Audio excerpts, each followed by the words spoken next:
Hey, how's it going guys? UIM Loki here. Today, we are going to be completing the Fortis Coliseum. Hopefully by the end of the video, we can look a little more like this guy and less like me guy. Unless of course you like the way I look, then feel free to pause the video here and just stare at me for a long time. Otherwise, we can watch the video. Alrighty friends, welcome to a brand new video. It is me, UIM Loki, and we are here in the Amethyst mine because, you guessed it, we just finished editing another video. As we were editing, we managed to mine and fletch about 6,800 amethyst arrows, putting us up to a grand total of 116,000. We also managed to get a couple clues, so I'll go ahead and open these up. The easy, the medium, another medium, and the elite for the nothing. Wow. I suppose with that, it is time for us to get back into some Coliseum attempts. I am very excited about that because I've been editing all day and all I've been thinking about is the Coliseum. So same deal as last video, we are going to hop onto the alt account to continue running some practice runs. The alt account has the exact same setup as the UIM. I just want to be able to get to the final boss consistently before I start running on the UIM. That way we don't have to worry about dying on the UIM a bunch, which is not usually fun to do. So here we go. I think I can actually run out. They'll be on the same tick. I've never done this before, but seems like it's working. Oh shoot, I forgot about the reinforcements. God dang it, run, we gotta go, we're panicking, panic, run to the panic reset tile, we are panicking. This is what it's for. I haven't used this before yet, but it looks like it did this job just fine. We got the ranger on us. I can deal with a ranger. No, why did I die? I panicked for nothing. I still maintain that this is like one of the most satisfying things ever. Clearing an entire wave of creatures in the Fortis Coliseum by attacking them all at once. This has got to be the best DPS, is it not? Hey, what's up? This is Editing Loki. This is the first time that I ever encountered two mana cores at the same time, and it turns out they have a very sort of weird, unique mechanic in that they will not attack you at the same time. For whatever reason, I just could not grasp what was happening, because I don't think there's any other monster in the game that does that. So for whatever reason, it just did not compute, and then so I died.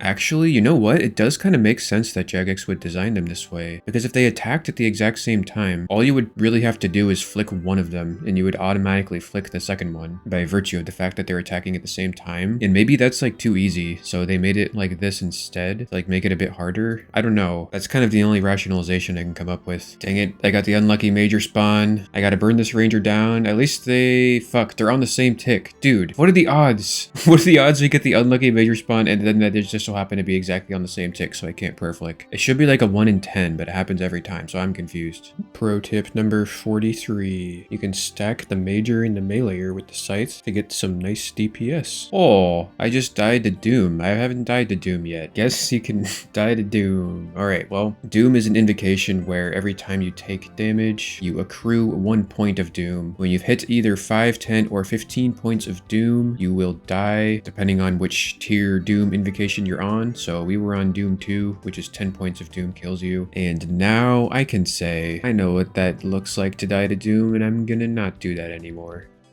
Shit.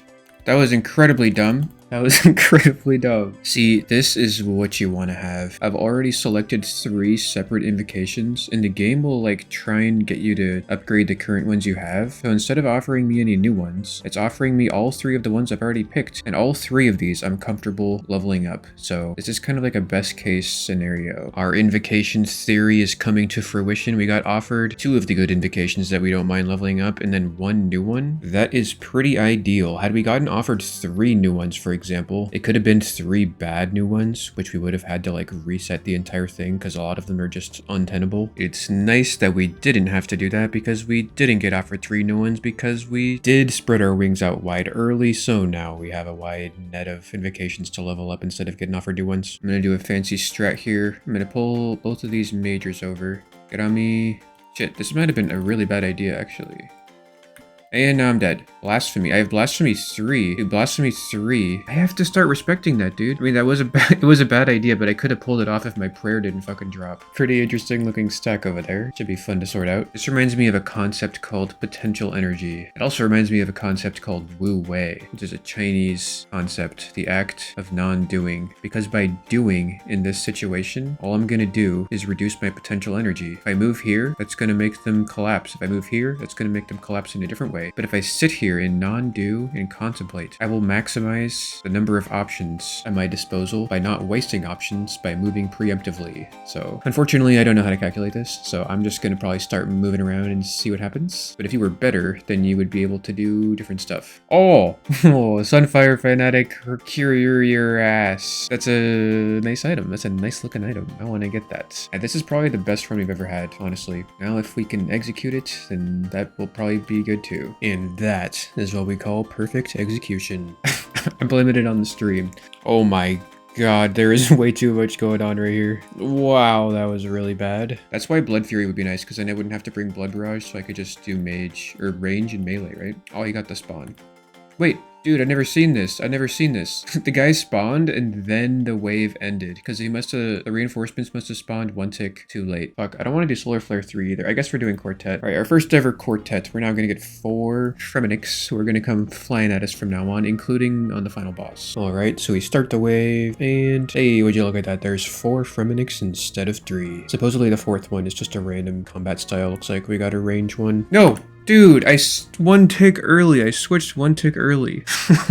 God damn it. Alright, so we've been screwed by a lot of invocations at this point. Now, you're going to see me get screwed by Myopia, which is arguably one of the most mild invocations. It basically just reduces your attack range on Mage and Range down to 4 tiles when it's max leveled out. As you can see here, we're going for a totally typical triple stack pillar off tick. By attacking the second guy in the stack, the first guy in the stack will see us one tick late, thusly off ticking them. However, because Myopia drags us so far in, we actually get stuck under the mana core for like way too long. So because of that, it just kind of ruined everything, and now I will not do that anymore because now I know that that can happen. So you live and you learn. This is a really bizarre death because as you can see here, I tick-eat the attack from the major and somehow I still die. To this day, I don't know why that happened. All right, here we go. We made it to wave 11, one wave before the final boss. I'm pretty sure this is the first time I've made it this far. We ended up getting really lucky with a free solve. I didn't even have to do anything special. But yeah, wave 11 completed, dude. We are now at the final boss. I didn't know that you take another invocation before the final boss. That is interesting. Oh shit, dude, look at this. The Sunfire Fanatic Chaosei, as well as the Designer's Quiver, of course. Here's our loot and our current summary. I don't know if anyone cares about this, but we've got Blasphemy 3, Relentless 2, Quartet. I'm glad I actually looked at this. I kind of forgot about the Quartet, so that's going to be the item we have to deal with. My voice is getting a little quivery. No pun intended, it's quivering because I'm getting a little nervous. So that's fine. We're just gonna push through it. Okay. Myopia. Okay, now it's picking up. Myopia 3, Frailty, and Doom. So I could even pick Volatility. Enemies explode on death. Doom, there's no reason I'm taking Doom. Yeah, I'm gonna take my first ever Volatility. All right, here we go, guys. Final boss. We're gonna tag him. I tagged him. Well, we made it to the final boss, Saul Herit. Currently the highest combat level boss in the game with a combat level of 1563. The boss has 2 main attacks that he will use throughout the entire fight, and those are the spear attack and the shield attack. This clip is a horrible representation on how to fight this boss. I didn't realize that you need to have area game sounds on in order to hear the boss's attacks, so I'm kind of panicking really bad trying to do this without area sounds, while also trying to visually react to his attacks, which for whatever reason I just cannot do. In fact, you just saw me turn off normal game sounds in an attempt to turn on area game sounds. I'm trying to get the game sounds on and we finally are good to go, although now we're basically dead. I am just completely flustered right now and this is just not going well. So we actually managed to dodge a few attacks before inevitably just collapsing under the pressure, and yeah, that is probably just the worst attempt I will ever have here. So because it was so short, I didn't even really get a chance to see a lot of the boss mechanics and let alone properly deal with them, so we'll save that for the next attempt. So on the very next attempt, we got nearly to wave 11 before dying in a very stupid way, followed by another completely avoidable wave 11 death. I started developing this weird habit of just randomly self-sabotaging. Here I just like stopped prayer flicking for the first time in the whole run. The run was going great and then I just stopped playing the game seemingly, and I don't know why. This particular wave was probably the hardest thing that you can even encounter. The double South Manicore spawn, followed by the unlucky Mage Reinforcement spawn. I think you can deal with this, it's just kind of hard. In the moment, I just started panicking as is customary. So after a few more completely unnecessary and avoidable deaths, we made it to the boss again. We have 1.5 restores, 2 brews. Invocations are not great. We got Bees 1, which is probably the only thing that here that's not great. Blasphemy 3, Relentless, Doom, Solar Flare 3, and Myopia 2. So actually, aside from Bees, these aren't even bad. If we win here, we get the Dizani's Quiver. Dizana's Quiver. I've never even said that right, but Dizana's Quiver. Yeah, volatility is probably the play here. Alright, well, we made it to the boss once again, except this time we've got game sounds on and we are ready. Absolutely perfect textbook spear and shield dodge clicks from Mr. UIM Loki here. It's really simple. When he sets up for the spear attack, he does an AoE attack that does like this 2-pronged spear formation. So you can just take 1 step back and you completely avoid it. For the shield attack, he does a big shield attack that does like a shield formation. So once again, take 1 step back and you will completely avoid it. After a couple of attacks, he will do this light attack where he puts a bunch of light circles on the ground. You don't want to stand in those, just don't stand in them. He will always put one on your tile that you're standing on, so just be ready for it, get ready to click off, and you'll be good to go. Now, the only part of this that is not really simple, as I said, and is instead just really simple, is this, the triple pronged spear attack. He will only do this attack if his previous main attack was also a spear attack. So of course, the way that you dodge this is by walking 1 tile back and 1 tile to the side. And the other really simple part of this is if he does a shield attack just after another shield attack. It's the exact same formation as the normal shield attack, but instead of walking back 1 tile, you walk back 2 tiles. And so yeah, I say this without any hesitation. If you can do everything I just said so far, you probably have like a 50% chance to just get the cape if you have like a max DPS setup. There are a couple other things you want to avoid. If you've opted for the Solar Flare Invocation throughout the waves, you will get the Solar Flare Invocation as well on the boss. Imagine that. 4 of them will sort of orbit within the arena in these 5x5 boxes that I've got marked all around the arena. So as long as you don't stand on those tiles, you will never have to worry about that. There will also periodically be these light beams that shoot across the arena. So those will hit you for like 70 plus. If you avoid those, then you won't get hit 70 plus. And now you're probably at like a 70 to 80% chance to just win without even knowing the rest of the mechanics. I can't dodge the... Okay, well, I don't know. That was a decent attempt. The bees kind of made that like really bad. I didn't like that at all. But yeah, that was a great attempt. That felt like my first real attempt. I am confident. And this is fun, and I am liking this. So we are gonna keep on going. You know what? I think I'm ready to start sending attempts on the UIM. Yeah, we are gonna log into the UIM, dude. This is very exciting. I just gotta finish up fletching some Amethyst arrows here that we got from editing the last video, and we will be on our way. Alrighty, friends. Well, unfortunately, the only way we're going to be able to do this is by death piling all of our items on the ground and then picking up the items we need for each attempt. And then between each attempt, assuming we don't get it on our first try, refresh the death pile. So here we are. Going to go ahead and suicide. I absolutely hate doing this, but I really don't have a choice. Fortis Coliseum is not a safe death. If it was a safe death, we could just like store all of our stuff in Hesperia and it'd be super chill. Alright, so we got all of our potions that we're going to use for the run. We're taking in 11 restores, 2 super combats, 6 brews. So now we suicide again. Now we grab the gear we're going to bring in. All right, well, we got our setup all ready to go here. The last thing that we're actually going to take is this Bofa that I've got in the master stash unit here. This is going to be very useful for 2-hitting the mage Fremenic inside the Coliseum. Yeah, we are looking pretty good. I'm very confident that this will be enough to get us the thing we were trying to get. And the actual last thing we're going to do here is charge the scythe. We'll put in, I don't know, 100 charges. There we go. I went ahead and re-suicided already just because I want to have as much time as possible in there. I don't want to be worrying about my life's work vanishing before my very eyes. An extra 11 minutes could give us a lot more comfortability here. Nope,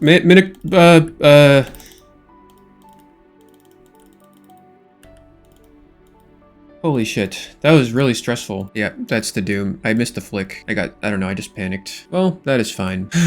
That is completely fine. I decided to go ahead and move my Prifddinas death pile into the Coliseum, so that way I can just have both my death piles here. I don't know why I even thought to put my original death pile in Prifddinas, because this is going to be a lot faster. And so yeah, the way this works is that between each attempt, I want to reset both death piles or refresh the 1 hour timer. On the first reset, I grab all of my noted potions and unnote the 12 restores 6 brews and 2 super combats. Then I go into the Fortis Coliseum again and die a third time, using the locator orb to get me down fast and then just waiting for one of them to hit me. And of course from here I can just grab all the potions we just unnoted and our gear for the attempt. This is what you call a double south spawn, and if you don't know what you're doing, it's gonna kill you, or if you just aren't paying attention, it is gonna kill you. It is time for the destack tile tutorial. I mentioned these in the last video, but I never got around to explaining it because I never knew how it worked until like recently. So by the way, I want to thank Pen Sir for his absolutely amazing Coliseum guide, and it's also where I got all these tiles that I'm using, so big thanks to him. I will put a link to his guide in the description. The destack tiles are incredibly useful. You use them when you're trying to, any guessers, destack. That is right, when you've got 3 guys lined up behind the pillar and you want to destack them so you can deal with them individually, this is what you do. You run to the destack tile. What this does is it takes the 3rd guy in the stack and kind of drags him around the other 2. Now, because you are peeking around the pillar, the first 2 guys in the stack are going to see you, so you're just going to want to pray against them as best you can. Since the mage's stronger, I just pray mage here. And now, assuming you've done this right, you've got a basic triangle stack that you've solved 100 times before, so you are good to go. I did not mean to ice barrage there. That actually worked really well. Normally I just do a little blood barrage there, but that was chill as fuck. Maybe I should start doing that. You can play perfectly for the entire time, but you miss 1 flick and then you're dead. I thought we were beyond this. Dying to like a mana core. Probably the most notable deficiency of this content is the fact that you can just get cucked by having all poor invocation choices. There's no reason for me to run any of these, so we are just going to reset. So we are going to claim our reward. Here we go. Got our Sunfire Splinters coming in on the collection log. You'll love to see it. If I was a main, I could just like re-pre-pot, top off all of our doses of potions that we use, but because I'm not, I just have to take in whatever we have left. So yeah, it's kind of a interesting little dilemma there. Gosh, dang it. Ooh, alright. Manti Mayhem for wave 11. That just makes the mana cores attacks like twice as strong, but there's only 2 mana cores left in the entire thing because this is the last wave, so that is a pretty good one to get. Let's go ahead and stack them all up here. Okay, yeah, this is really easy. Both the tops are just majors, so I can just go up here, pray mage, and they will die now. As you can see, the mana core is firing like 2 attacks at once, so yeah, you don't want to get hit by that. Wave 11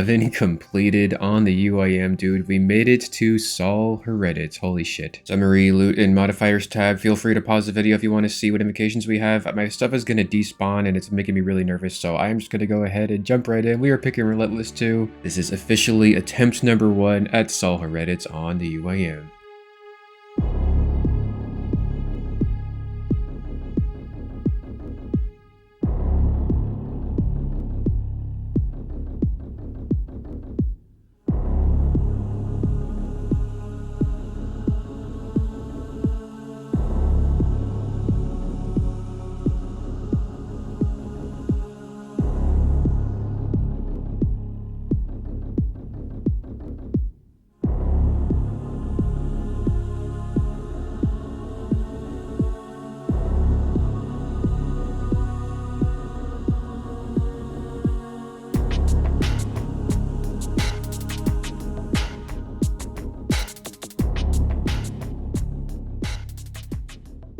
This right here is the grapple attack. He will attack a specific part of your body and he will call it out both in the chat and above his character model. Here he called out my leg slot, so what I'm supposed to do is unequip my legs. I think I have like 3 game ticks to unequip them. If I don't, then he hits you for like a 40 or whatever. Because I'm playing in the OG fixed mode, I can't even see any text above his character model, but he is talking this entire fight. I just am unaware of it. Like I said though in the previous Saul Herit attempt, you really don't even have to worry about this if you have like a couple brews. items. Obviously, it's probably worth your while to worry about this, but it's not necessarily required. Not like this next special attack though. This one you are kind of required to deal with, just like this. Tick perfect melee prayer, tick perfect melee prayer, and tick perfect melee prayer. If you pray one tick early or late, he will disable your prayer, and he'll hit you from anywhere from like a 15 to like a 50, depending on if it's the first, second, or third attack. The combo attack is definitely like the tightest timing of any of the attacks in the fight. Each attack is separated by 3 game ticks, so at least it's consistent, except of course if he's below 50% HP, then the third and final attack in the combo attack is delayed by 4 game ticks, so don't let that mess you up. It might be the last thing you ever do.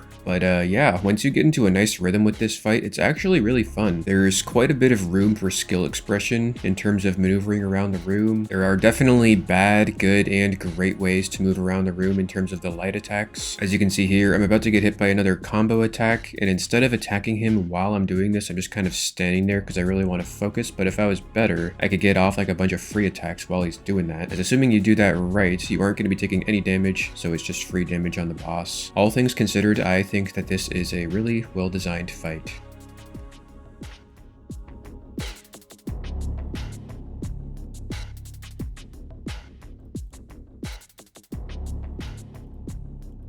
Whoa! No! No! No! No!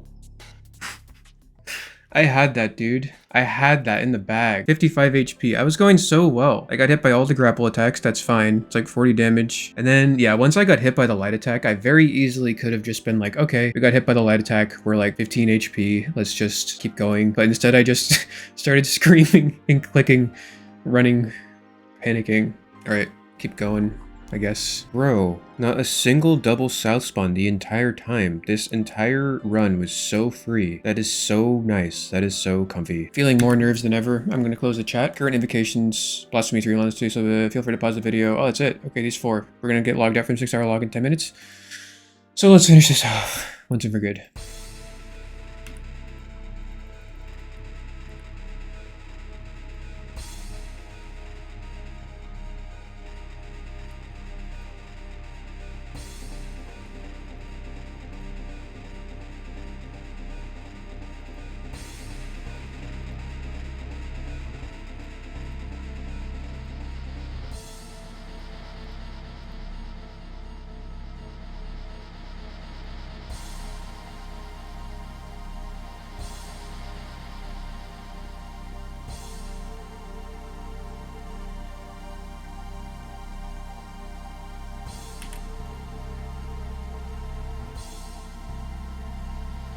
They're not attacking him?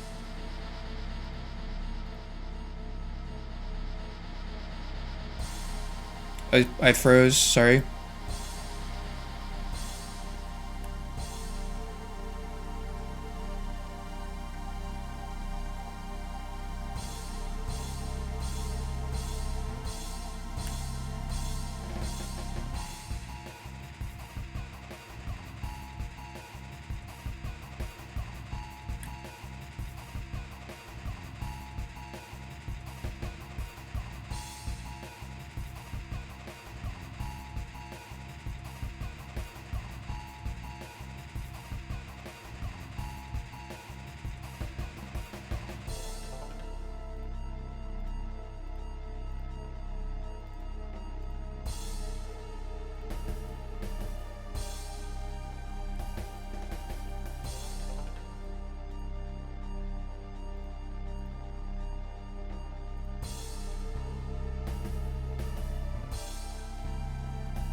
Oh, baby, we did it, guys. We did it.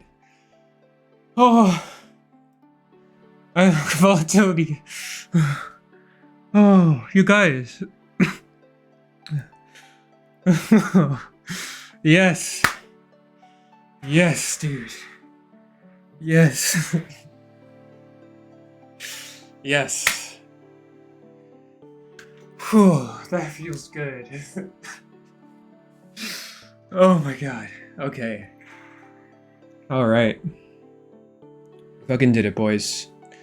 We did it. Saul Herit has been defeated. And you know what? It looks like we even get a little something for our troubles here. Dude, I am so lightheaded. Holy shit. I just got really lightheaded. Oh my god. Okay. I just like stood up really fast, I think. And I haven't eaten much today. But there it is. Dazana's Quiver Uncharged. We're gonna go ahead and accept that here. We'll just take all of this stuff. Of course, that's the collection log acquired there. We got a Master Combat Achievements. Looks like that run for our first KC took us 30 minutes and 58 seconds. We now got our fucking quiver, dude.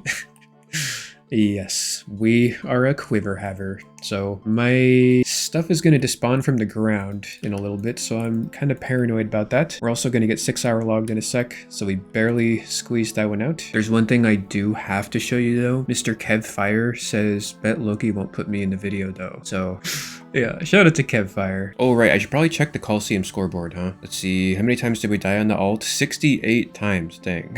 I think it was probably around like 14 attempts on the UIM. We can't even really check because of all the times I had to suicide to the waves to re-death pile. So whatever number we have on there is not accurate. But yeah, I guess that puts us at around roughly 80 attempts. Hey, how's it going there, friends? Well, we are here in the POH, and we are here because we picked up all of our stuff, and now we are moving on to the next segment of the video, which is some Dazana's Quiver business. So first of all, I'm gonna go ahead and put this on and watch this. When you go to the equipment tab, there is an additional ammunition slot here. So what we can do is we can put on 2 different kinds of ammunition. You can even use a blessing as a kind of ammunition, so obviously that's sick. I'm just gonna buy some arrows here to show you as well. Look at that, 2 different kinds of arrows at the same time. You don't even have to wear the quiver to get the effect. So this is obviously going to be incredibly useful considering I'm a UIM and I'm pretty limited when it comes to inventory and equipment space. Another thing to mention is that it actually wasn't until just now that I learned that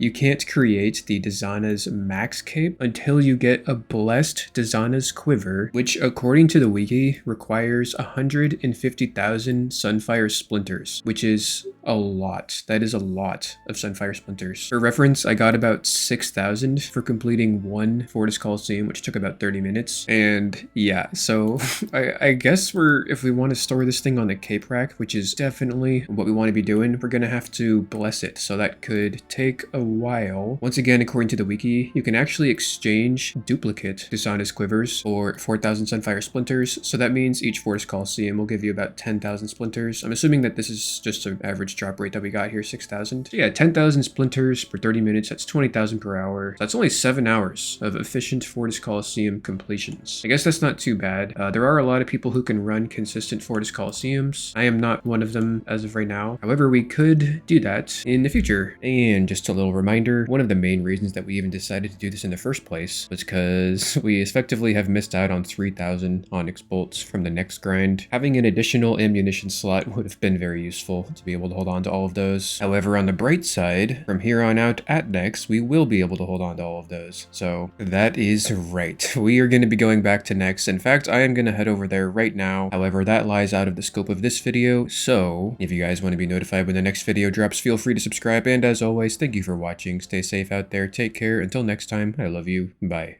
Massive shout out to the YouTube members. At the silver tier, we've got Chester, Stormforge, Brendan, Toasty the Wizard, Benjamin H, Cookie Cake, Gangplank, Main, Kenneth M, Nihilism, Rip, Trogathor, Chicken Noodles, Clump, Alfredo, GBT, Cope, Fruboy, Jacob P, and our newest member, Jarrett H. For the gold tier, we've got Ayaya, Misks, David Boone, Belham, Killer Queen, Dubbing Till Death, Gilly, Obtainable Beer, MF, Unworn Tripod, Sobski, Big Dick 69, It's Glitz, and Romelu Scorelot. Cheers, guys. See you in the next one.